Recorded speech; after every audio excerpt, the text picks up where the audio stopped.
don't ask me how I got this way.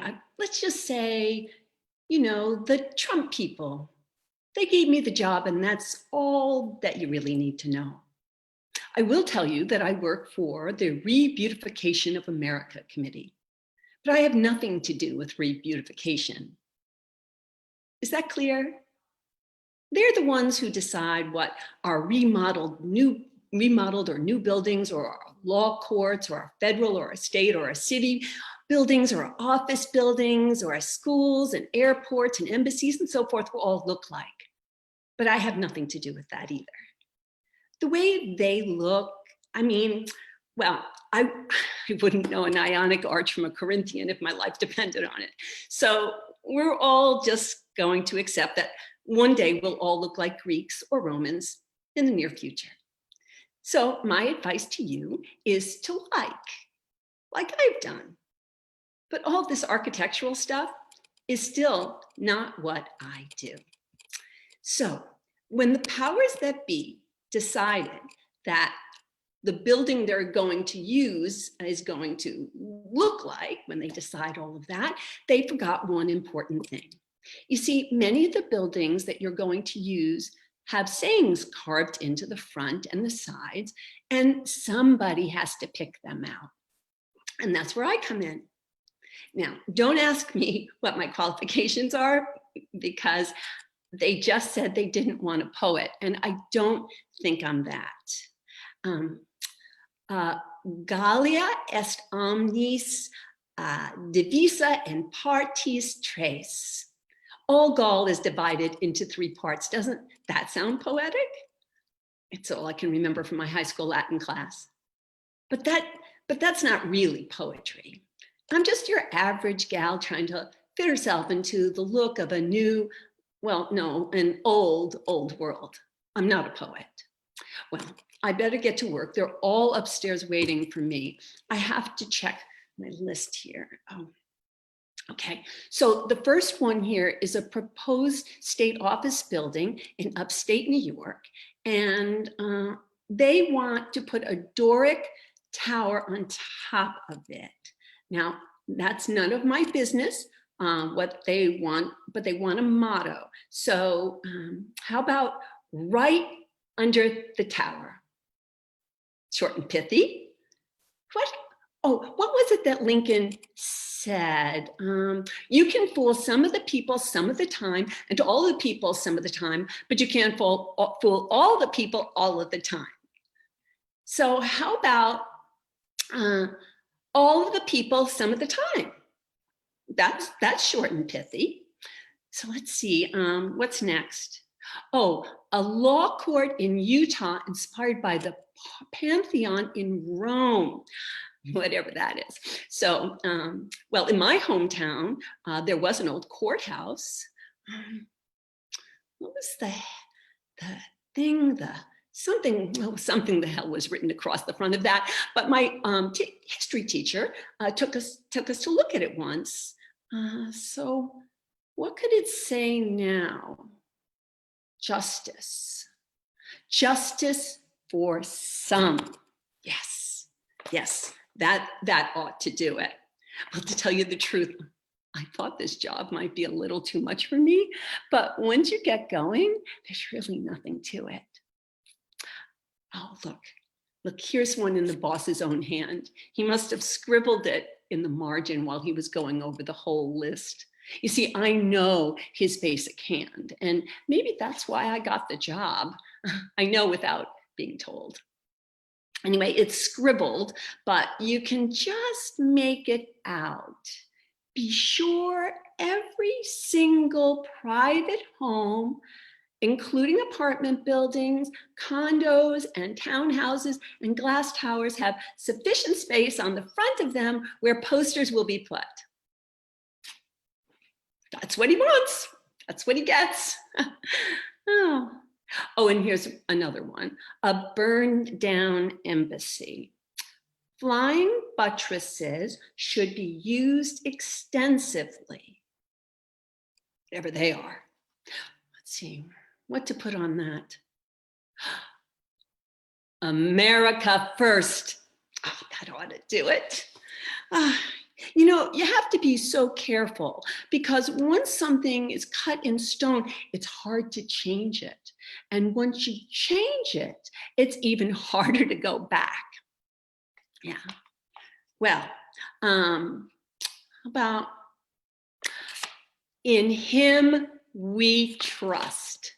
Oh, here's yet some more in the margin. What does it say? Oh, name all the bridges and tunnels for him too. And once that man gets started, there is no stopping him. Well, it's easy enough. Boss, you got it.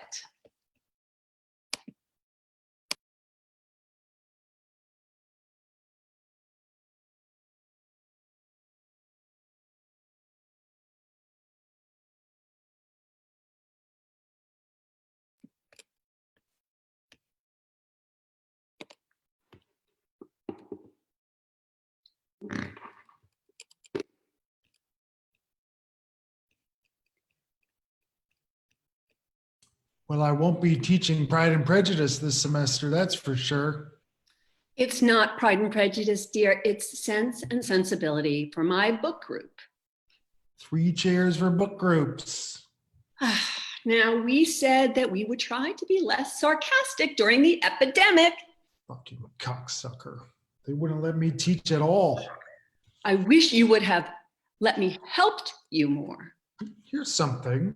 Oh, what's that? A letter to the editor. Oh, read it. Anything's better than this trashy. To the editor. As a pulmonary and critical care doctor who works on the front lines during the pandemic, I was troubled to read that many professors are threatening to refuse to teach in the fall should colleges reopen. I see no reason teachers or professors should be treated any differently than other essential frontline workers during our COVID crisis. Why the hell are you reading that stuff to me? For heaven's sake, haven't we had enough of that stuff? I just wanted you to see somebody else who seems to be on my side. Your side, their side, what difference does it really make now? Just listen. If doctors, nurses, supermarket clerks, and delivery people can assume personal risks to keep society functioning, then teachers should as well. Yeah. Just listen. Just as healthcare workers acknowledge that they have a professional obligation to treat the sick, teachers need to acknowledge their own professional obligation to reach students even in spite of larger society upheaval. They did offer you online courses. You wouldn't take online courses. I would have helped you. I'm good at the computer. You wouldn't take my help. It's not only that. I would have helped you. You wouldn't take my help. They took your courses away from you. What else could they do? Sons of bitches. I know, it has to be face to face so you can teach them. Well, haven't I heard that enough times? In my formative years, before I was formed, I took a trip. Not the Hippocratic Oath on the Acropolis in Greece. I put my hands on the very lettering carved into the ancient stone at the base. The Hippocratic Oath is for doctors, dear, not teachers. Never mind. I took an oath. Whatever I did, I would do to the best of my ability. And face to face is the best of my ability. All right. We needn't go through it all again. My point is, Trump's put so many obstacles in front of us each day. His attitude towards the coronavirus, his attitude towards global warming, towards education. I would have helped you. Look, we're getting older. The children have flown. Youth has flown. Your job has flown. My mind is about to flow. Bastards. They put all the courses online. What else could they do? I would have helped you. Teachers, they all acquiesced. What else could they do? They could take a stand. And I backed you, dear. I backed you, even if it was only a Pyrrhic victory. What the hell does that mean? I don't know. Something about Horatio at the bridge. You win the battle, but you lose the war. I don't know. But I never have felt at such loose ends. I have to stand face to face. I still do love your face, by the way. Thank you, dear. Thank you. But I'm afraid it's getting a bit patinaed and a little rusted over. Never. Oh, just let me read my book. Well, now where are you going? To pee. That's all that's left of me. If they call, I'm not speaking to any of them, even if they crawl on their stomachs. Where the hell's my place?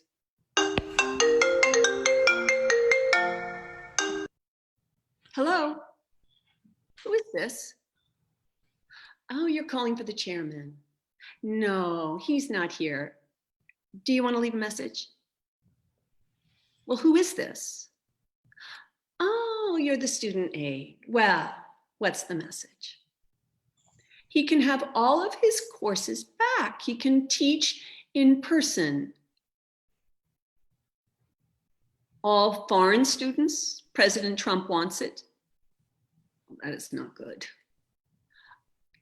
I will tell him, yes, yes, thank you. Goodbye. Was there a call? There was. What was it? The college. I don't want to talk to them. You don't have to. You've been reinstated. You don't have to teach online. You can teach face-to-face. All foreign students. Trump did it. But I don't think that. I won't. I don't think, because you may die.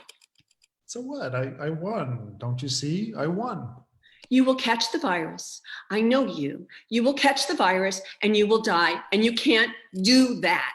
No. But I took an oath. Your oath doesn't say you have to die for your profession. I see my purpose now. My purpose is not to let Americans be ground under by the ruthless stupidity of Trump and the Republican Party. That's my purpose, you included.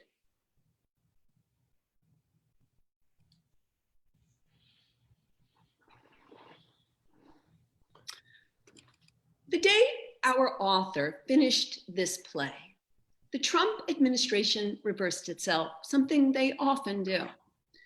So my husband didn't have to teach foreign students face-to-face after all. Maybe that changes the end of our play, but it doesn't change what's going on in this country. So be forewarned. We have a choice, either vote or start building an ark. Vote. Vote. Vote. Vote.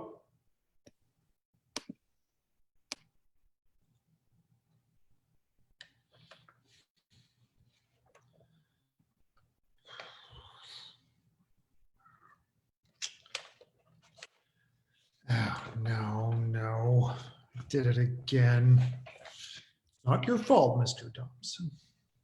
That about does it. You know what I'm doing? I'll tell you what I'm doing. I'll try to be brief. These are the freshman English files. Why 2 piles? That I will have to explain to myself. First, I want you to see what I'm up against with my students. Earlier this semester, we read an essay by Jonathan Swift, born in 1667, died in 1745, called A Modest Proposal. In it, Swift has a character, an Anglo-Irishman, half English, half Irish, suggests that Irish babies at the age of 1 year be offered for sale as delicious, nourishing, and wholesome food. Most of my students, and since this is a city university, we have all and every kind here, got the irony of it. I made them look up that word, irony. But quite a few, I'm sorry to say, thought it was a good business proposition. The state of the world being what it is in our country, I was a little rattled. You see what I was up against, but I let it go. Now we come to these final piles. Our reader is full of essays. I picked out 2 for their final. W.E.B. Du Bois, The Souls of White Folk, 1910. How Whites Treat Blacks. And John Stuart Mill, The Subjection of Women, Housewomen, and just about everybody else was mistreated. These 2 are the parentheses of my final. But the main point, the center of it all, was another essay, an address really, Chief Seattle. Let me read you a little from that speech's introduction. I don't think it will bore you. It didn't bore me. Chief Seattle, born in 1786, died in 1866, was the chief of the Duwamish and other tribes when the United States took possession of what are now the states of Washington and Oregon. It's a lot of land, 2 million acres. Here's the interesting part. There has been speculation in recent years that the text of this speech was largely fabricated by you know who. I sent my class to look up that word, fabricated, just in case. Now listen to this, it goes on. Nonetheless, whatever the source of these words, the speech, they remain a profound statement of Native American philosophy. You can't have a profound statement that's largely fabricated, but 80 readings for composition, second edition, published in New York, London, Toronto, Sydney, Tokyo, Singapore, Madrid, Mexico City, Munich, Paris, Cape Town, Hong Kong, and Montreal, 20 years ago, says you can. Now, maybe way back when my reader was first published 20 years ago, they didn't pay much attention to such things, but now we do. And what unforgivable error have they committed? I asked my class. And now I'm asking you. Well, what response? Huh? Is that it? Anybody know? It's an early American form of, you guessed it, fake news. Fake news. Anybody heard of that? I certainly have. And if I, as a teacher at one of the best public institutions in the state, can't put a stop to fake news here and now in freshman English, who can? I'm not the crusader type I once was, but sometimes you just can't pick when you're called. So what did I do? I'm not asking you to put up a statue to me. No, I'm just asking you not to put up a statue of Benedict Arnold. What I did was I asked my class to compare the two essays, Dubois and Mills. But Chief Seattle, I told them, only mention, but don't discuss. Don't discuss, only mention it in passing. Clear enough, huh? Now comes my final reckoning. I'm going to do what we always do in a democracy. I'm going to add each pile up and see how we did. Mention, but don't discuss. You understand? You understand. There it is, 25 in each pile, a tie. I couldn't change their mind. I had a student once who believed that you couldn't be a poet unless you had tuberculosis. A tie, a tie. I couldn't change her mind either. Half of the class said you couldn't use fake news and half did, like I feared. I'm really quite upset, I am. The only answer I can come up with is I am to blame. You can't compare anything if one half of it is a lie, and you don't have to take freshman English to know that. A statue, a few blocks from here. Who was it? Horace Greeley, publisher of the Herald, who coined the phrase, "Go west, young man." He neglected to put in the words, "and kill as many Indians as you can." Don't knock that statue down, Mr. Mayor, because lying is now the law of this land. The president lies all the time, and the Republican Party marching behind him like a line of balloons in the Thanksgiving Day parade give hypocrisy a bad name. And if a teacher of freshman English at City University can't stop them, who can? Because if lying doesn't stop here, where will it stop? But what can I do? What can I do? There's been a lot of talk lately about immigration. What about immigration? Collapse and ship, collapse and ship. No sooner are the words out of my mouth than I realize I'm doing just what they do. I'm a Republican too. What if the Republican had been the one who defended President Clinton when he was impeached? What would that have looked like? First of all, they would say, prove the sex. Were you there? Prove the sex. Prove the sex. Then a false comparison. You can't prove global warming. You can't prove sex. Then a chant like, where's the sperm? Where's the sperm? And on till democracy goes down the drain. How to save our dear country in one of its darkest hours. In spite of 25 to 25, the people did speak. We did impeach, but we did not eliminate. Trump is fake news. Vote him out. Vote him out. Vote. Class dismissed.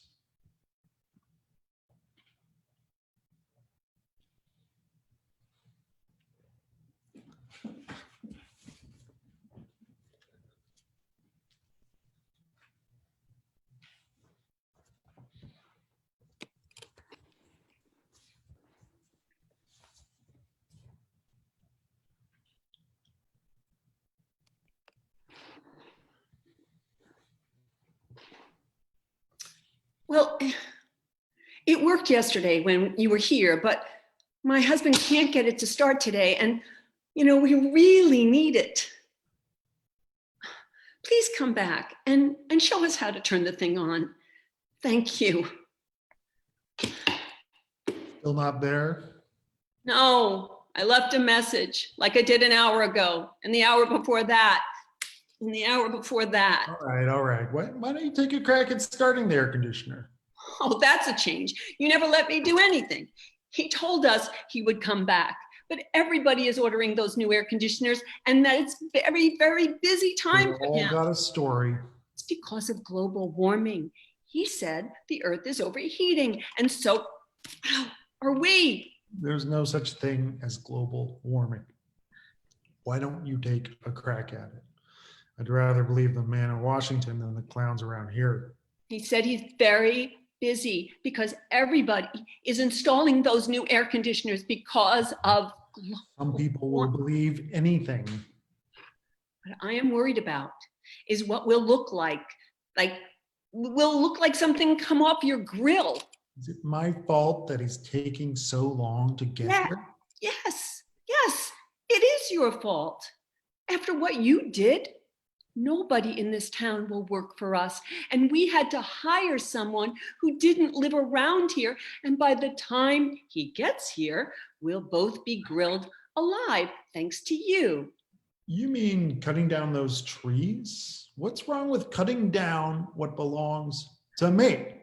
Well, you cut down all the trees between us and the lake. For the view. It's all my property. I can do what I want with it. No, you can't. It's against the town ordinance. It's too hot to argue. It's my view. I wanted to see it. It's against the law, a town ordinance. They voted. It's my property. You want to see that view, the sun going down over the lake?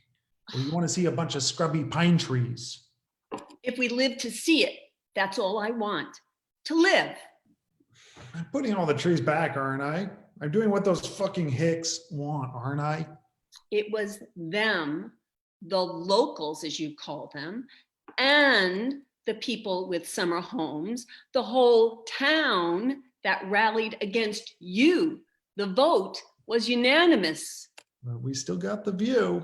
In my opinion, when you first cut down the trees, it made our hill look like you gave it a crew cut. And now that you've put in the seedlings, it looks like a balding man. Some view. Save the clever lines for your children's book. What I'm concerned about is when that damn repairman will get here. He lives so far away. Yes, that's because nobody in our town will work for us. Shall I tell you what happened to me this morning? What now? Well, I was in the supermarket this morning and I heard the young girl behind the checkout mutter under her breath, the 1%ers don't need small change. They're all against us. And we're not 1%. We're not even 2%. Was she trying to cheat you? No, I don't think so. God, it's so hot. Did you complain to the manager? No, she was such a young thing. I didn't think it was worth bothering about with this heat. Everybody feels sorry for the poor.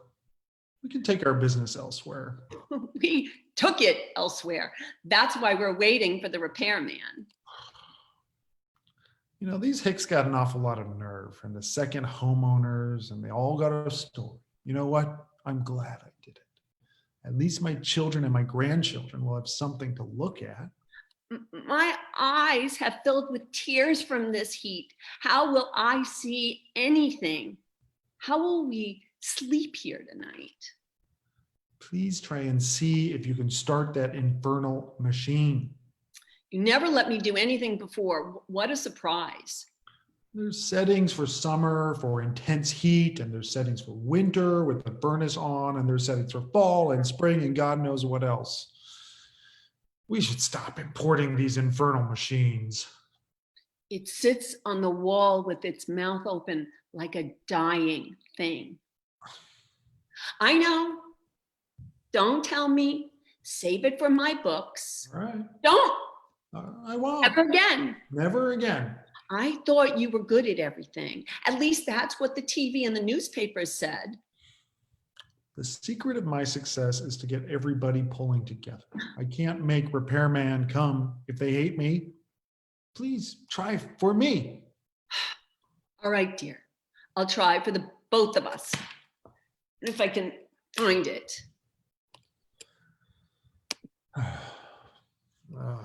What did I do it all for? To be somebody? To sit on top of the mountain? I am on top of the mountain, a small one. Crew cut or balding, no real estate man's brochure can match the beauty of this place, lake included. I didn't even tell her, but the pine trees I put in are small and slow growing. The view will be mine and my children's and my grandchildren's. So if any of you locals and second homeowners have anything more to say, I'm telling you, don't check your guns at the door because I'm ready for you. Where's that damn repairman? I bet she couldn't start it either. It's not just greed. Whoever said it was greed? Stop making speeches, dear. It's far too hot for that. You couldn't turn it on? No, I couldn't. And I can't find the bug spray either. Kids must have taken it. You couldn't get it to start either. No, I couldn't. I even tried the repairman on the house phone. I don't know why, but I did. He still doesn't answer. I don't know. It's getting late in the day. Maybe you're right. Maybe About what? he's just like some of the other people around here. They're all the same. Yeah, they all got a story. Well, maybe we shouldn't expect the repairman to come today. It's all mixed up with your stupid politics. It's not about politics. It's just, if I die, don't sell the place. Don't you see? With global warming, we're all going to die. I'm sorry, dear. I know you have a dynastic dream like the Roosevelts, but I just don't. That bastard. Don't sell it. There won't be anything left to sell when the trees are gone and the lakes are dried up. Did the man tell you that? I'm taking the Mercedes and I'm going back to the city. You'd go without me? Yeah, I'm sorry, dear. You really left me no choice. You don't believe what the man says, that there's no such thing as global warming? Look at the two of us standing here. Isn't that proof enough? Come with me, dear, before global warming do us part. I know. Save it for my book. No, keep it in. Keep it in. Tonight, I was going to send the man a check, but now I don't think I will. The man won't help me. A light in the dark. The moon has come out? No, dear, look. The repairman's truck has just turned in the driveway. He's coming up the hill. I have to go in and I have to start my story. You talk to him. You tell him what we need. That's what we need. Donald Trump is not what we need. A repairman is what we need.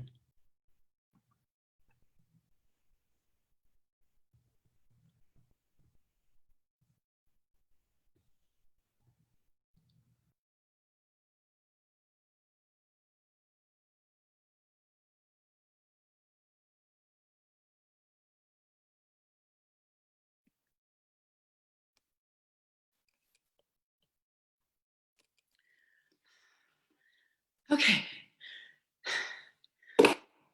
There, and there, and there. Noah's wife couldn't have sailed off from a cleaner apartment. I have cleaned every inch of this place. I've wiped all the chrome, the countertops, the light switches, the doorknobs, any bottle that was in the refrigerator for more than a year, thrown out. But has it helped me? The house shines so it blinds you. But has it helped me? I've 2 giant jigsaw puzzles. I've cooked a week's worth of meals, exhausted Netflix.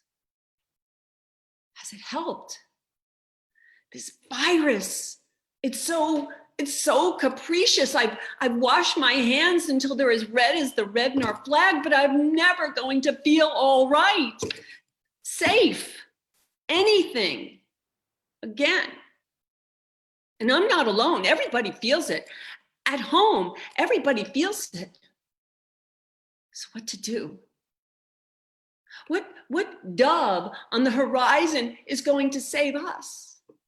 I read everything. It hasn't helped. What to do? Oh, my daily exercise. That will take me out of this horrible place. It might give me anything. I'm gonna try it. I'm gonna knock out my anxiety. I'll exercise until I can knock the fear out of my system. I'm gonna run until I can't run anymore, and then I'm just gonna keep going. I don't want to run in place. Oh, separate children from. If I had children, I wouldn't want them taken from me.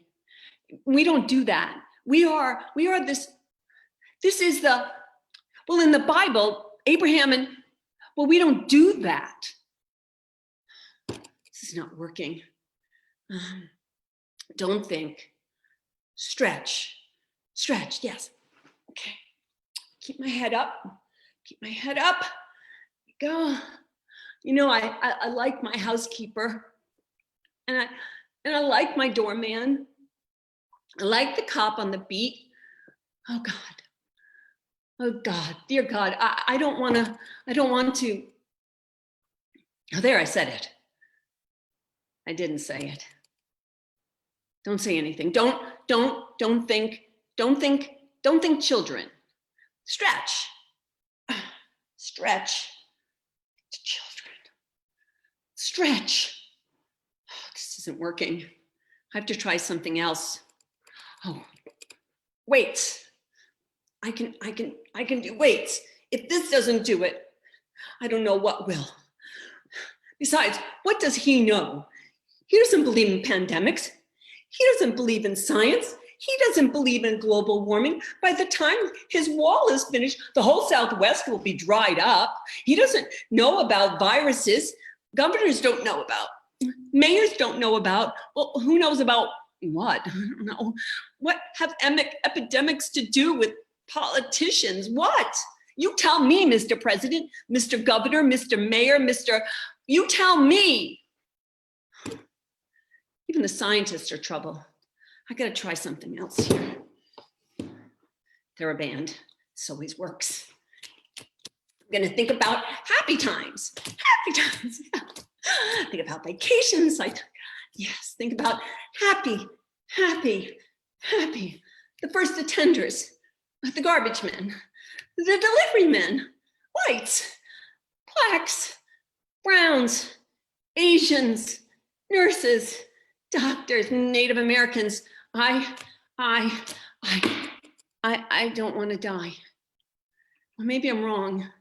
Maybe I should face this. Maybe I should just face this head on, and then that will get the beast off of our backs. I have a dictionary. Let me put this up. Okay. Yeah. Anxiety. A state of being uneasy, apprehensive, worried about what may happen, Concern about a possible future event. Well, that's true enough. 2, a psychiatric definition, an abnormal state characterized by a feeling of being powerless and unable to cope with threatening events, typically imaginary. These are not so imaginary. And by physical tension, as shown by sweating, trembling, etc. Well, that's more than enough, isn't it? What makes me sweat? What makes me sweat? Sitting and standing. Running in place. I'll try that again. Maybe I can sweat it out. I just have to stop my mind from running over and over and over. I have to try Webster's New World College Dictionary, 4th edition. Lead me on. Lead me on. Okay. Do apes have anxiety? Who was it who first studied apes? Oh, I can't remember. I'm gonna have to look that up. I want us all to, I want, but it's no use. I've worked up a sweat, but I can't put myself out of it. Mr. President, Mr. Governor, Mr. Mayor, for shame, for shame, for shame.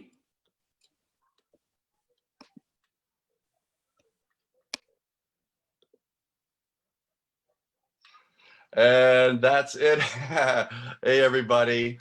Thank you for joining us. We're mixing things up tonight a little bit. So I'm glad everybody was here, and that was amazing, you guys. I just wanted to let everybody, so that was My Country, 'Tis of Thee. It was written by Walter Corwin, directed by FORREST GILLESPIE, and produced by William Corwin, and it featured the amazing BRIDGET FIDLER and AKIVA SAUNDERS. So they were incredible, and thank you guys for spending time and giving us your time and energy.